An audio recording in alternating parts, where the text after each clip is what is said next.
Hello नमस्कार, कसे आहात तुम्ही सर्व? मजेत मजेत तर असलंच पाहिजे हे आपला नेहमीचा आणि आपुलकीचा प्रश्न. खूप दिवसाचा गॅप झाला होता, त्यानंतर आज छोटासा मिनी ब्लॉग मी तुम्हा सगळ्यांसोबत शेअर करत आहे. त्यामध्ये तुम्हा सर्वांचं मनापासून स्वागत आहे.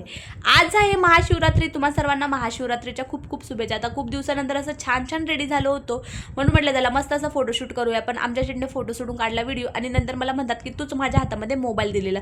आता मी नुसताच मोबाईल दिला होता, त्या मोबाईलचा कॅमेरा ऑन आहे की व्हिडिओची रेकॉर्डिंग बघणं त्यांचं काम आहे, पण नाही, तूच माझ्या हातामध्ये मोबाईल दिलेला.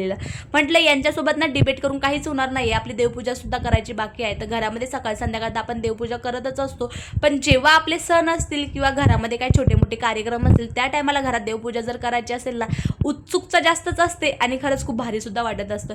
घरामध्ये देवपूजा केली, त्याच्यानंतर मंदिरामध्ये जायचं होतं. सकाळी आमच्या शेटला टाईम नव्हता, म्हणून म्हटलं चला जोडीनेच जाऊया दर्शनाला. संध्याकाळी दर्शनाला आलो आणि खरंच वाटलं नव्हतं की एकदम मस्त मनसोक्त दर्शन भेटेल आणि तेही जोडीने. भरपूर दिवसानंतर दोघांनी सुद्धा जोडीने दर्शन घेतलं होतं ना, हे पाहून खरंच खूप छान वाटत होतं. देवाचं दर्शन घेतलं आणि जवळच हनुमानचं मंदिर होतं. म्हटलं चला आलोच आहोत या सुद्धा मंदिरात जाऊया.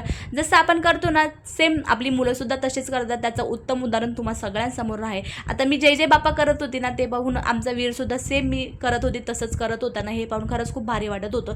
आता खूप दिवसानंतर मंदिरात येणं झालं होतं. म्हटलं चला आलोच आहोत. इथं भजन सुद्धा चालू आहे. बऱ्याच वेळ तिथं थांबलो, भजन वगैरे ऐकलं. आता घरी निघायच्या वेळी त्यांनी आपल्याला छान असा प्रसाद दिला. वेफर आणि खजूर होते. म्हटलं चला हे जर इथे खाल्ले ना तर भूक मोडेल, त्याआधी घरी जाऊन मस्त जेवणासोबतच आपण हे खाऊया. आज उपवास असल्यामुळे साबुदाणा वडा करायचा होता. मंदिरात जाण्याआधीच पूर्वतयारी करून घेतली होती, म्हणजे ऐन वेळी नाही ती आपली घाई होत नाही. आता घरी आलो, फ्रेश वगैरे झालो, त्याच्यानंतर कढईमध्ये तेल गरम करायला ठेवले आणि मस्त गरम तेलामध्ये डीप फ्राय साबुदाणा वडे मस्त असे डीप फ्राय तेलामध्ये तळून घेतले. सगळ्यात आधी वडे तळून झाल्यानंतर देवाला नैवेद्य ठेवला. त्याच्यानंतर आम्ही सुद्धा जेवण करायला बसलो. आजच्या जेवणामध्ये मस्त गरमागरम साबुदाणा वडा, त्याच्यासोबत थंडगार दही आणि गरमागरम शेंगदाण्याचं झिरकं बनवलं होतं.